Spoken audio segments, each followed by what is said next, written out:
I like stories. I grew up reading comic books. I grew up reading Spider-Man, and I'm all over the place. I enjoy being in big movies like this with a lot of action.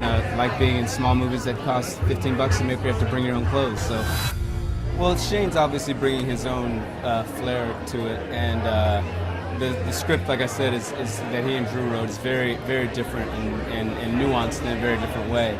But it still feels like a lot of the certain things have to be paid off in the same way. And in fact, I owe a sort of a debt to Favreau. I have to carry on what he started without violating it. At the same time, bringing to it my own enhancement if I can. But he's been helping me and giving me tips and advice along the way. So this is a guy who's been enormously generous with his time, given that he's not directing and still around, still wants to be in it.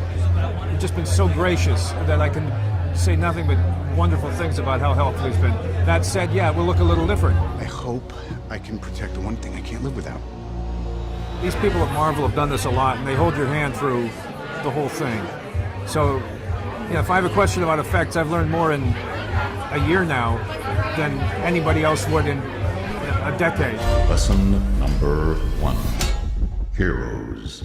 There is no such thing. It feels a little more scarily possible. Yeah, we had a kind of a conundrum in that the Avengers opens up this huge sky hole full of interdimensional aliens, and you kind of look back at it, well, what do you do after that? Except go back to a sort of a more gritty, intense kind of techno-thriller route. I saw the script and I went, wow, that's some different flavor. You just go in and you wrestle. Yeah. You got to just kind of jerk things around a little bit and mix it up so that there's still more story to tell. Exactly. And the way you do that is you treat it like the first two were part of an ongoing story that hasn't finished yet. The journeys are all mythic in a way that we recognize from a lot of years, hundreds and hundreds and thousands of years, mythic superhero stories.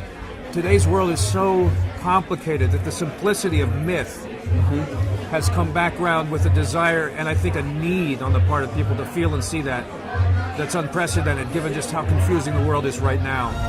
Some people call me a terrorist. I consider myself a teacher. Robert Downey Jr.'s character, we're not dealing with his alcoholism, but we ran out of money, so there is a scene at the end where he falls off a wagon as part of the effects. It was kind of last minute. Oh my God.